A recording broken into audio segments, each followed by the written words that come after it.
from there, like, what was your next role in your career? You moved into that, and then after that, what was your next step?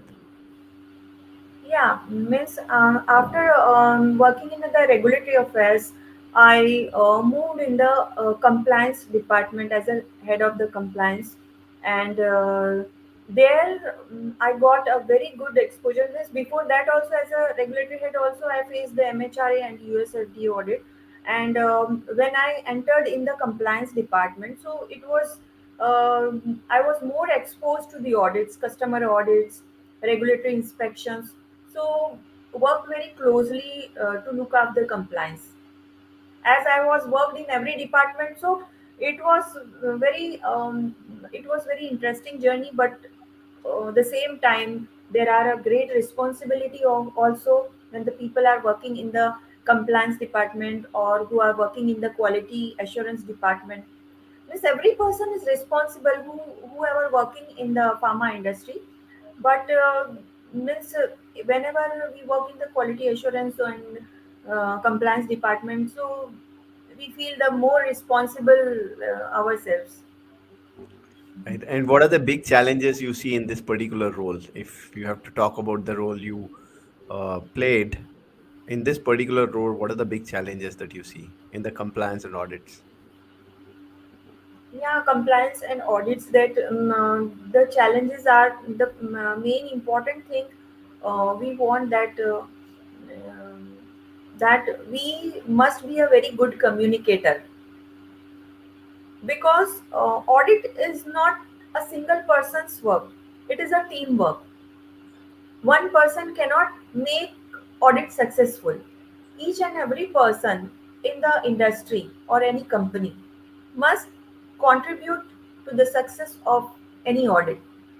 Yeah, when the people so whenever we want to we everyone want the guidelines to be in complied, means everyone must follow the guidelines.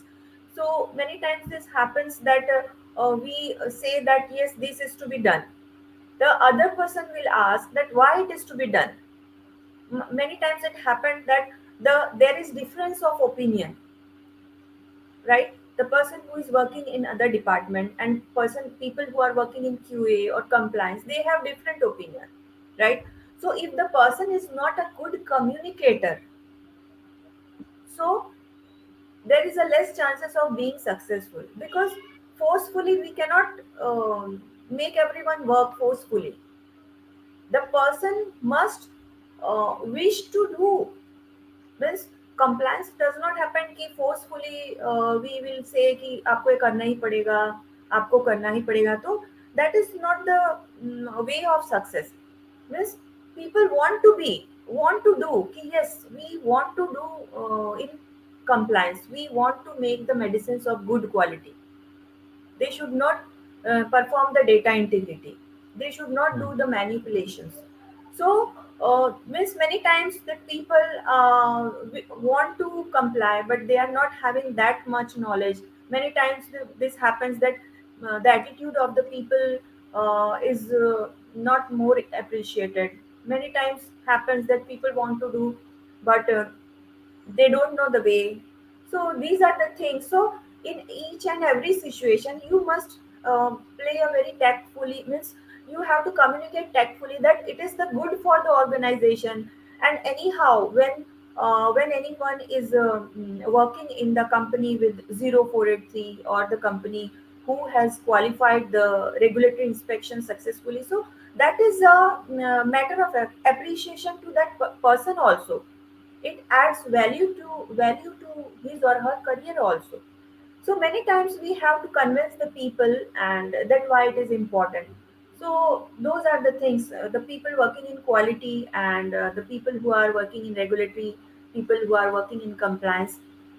So this communication factor is very important for them, being technically sound, but if we cannot communicate to the person, many times I also felt sometimes I could not explain the things. So then I thought that how should we communicate, and people are also understood, people also understand that yes, yeah, she's saying right, or this is right, he is saying right, and it should be done. So those are the things. Right. And like, what are the various steps like somebody has to take in a career? Like, if they have to reach to that place where they can become the compliance head or lead that particular entire compliance regulatory, this one. Yeah, if anyone want to lead in the compliance, so they must have the shop floor experience. Just going through the theory and not doing any practical.